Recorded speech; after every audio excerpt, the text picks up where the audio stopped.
Papasok ka na ng school. Oh. Tapos, pasok na ng school, baon mo. Paano yan? Muntik na maiwan. Ayan, yung baon niya, guys. Muntik na maiwan.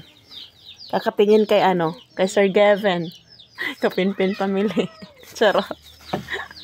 Sobrang tuwa ko dun sa nabubulunan sila. Nabubulunan siya. Inaano siya ng mga pamilya niya. Ang galing. Galing. Nagko-cooperate sila. Nakapakaganda. Nakapaka-enjoy panoorin. Kaya yung anak ko muntik makalimutan yung baon niya. Yung tinapay mong merienda mo, okay na? Asan na yun? Asan na yun? Saan ba nagpunta? Ito. Okay na? Wow, ang sarap ng kainin nito. Buti ka pang nag-aaral, may tinapay no? Ito lang yung merienda niya, tinapay lang yung gusto niya. Ito lang, 1 piraso. 5 pesos tipid kasi mahirap. Mahirap pala ang trabaho mama niya. Kaya ito lang yung tinapay yung niya, merienda niya. Yan. Yun lang yung recess niya.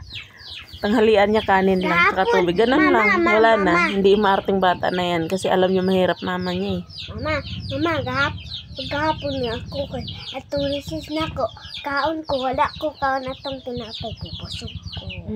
See your cat. Clean na. Inom ka na ng tubig. Wala pa. Nung wala pa. Maalis ka nga lang. Wala pa. Naglotion ka na. Wala pa. Di maglotion ka na. Bago ka alis.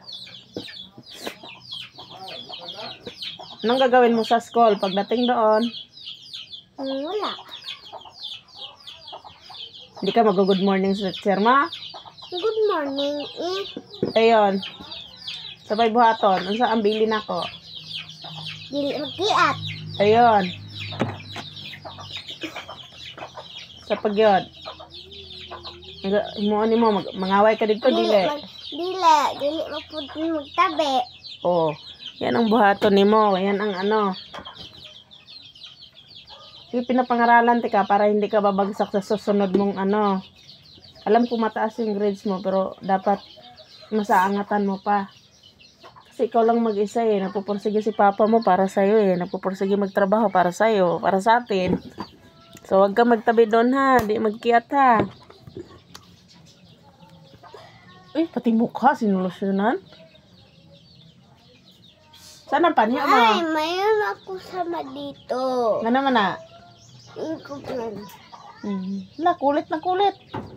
Di, sugat ng mo. Ready ng tubig mo? Nasaan yung panyo? Malaki na siya. Marunong na siya walang labayin. Maglalaba pa ako mamaya. Yan mga shirt ni papa niyo labahan ko. Yan. Ito yung kabinbin na trabaho ko. Ito pa. Ang dami.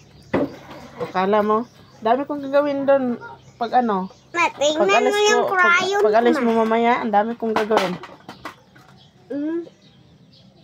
Hala, ito na lang crayons niya. Ito na lang crayons ng anak ko. Yan. Mahilig mag-drawing kaya ubos na. Ayoko na bumili.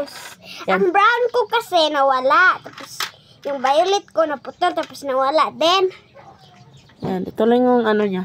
T-shirt na white lang siya. Ngayon kasi maglalaba ako mamaya.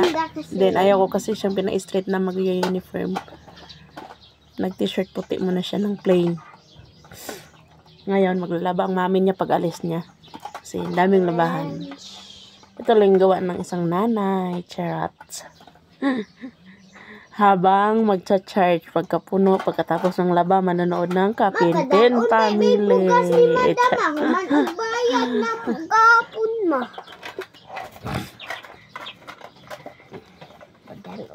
Nakakatuwa sila panoorin. Nakakawala ng pagod. Nawawala yung problema kapag pinapanood mo sila.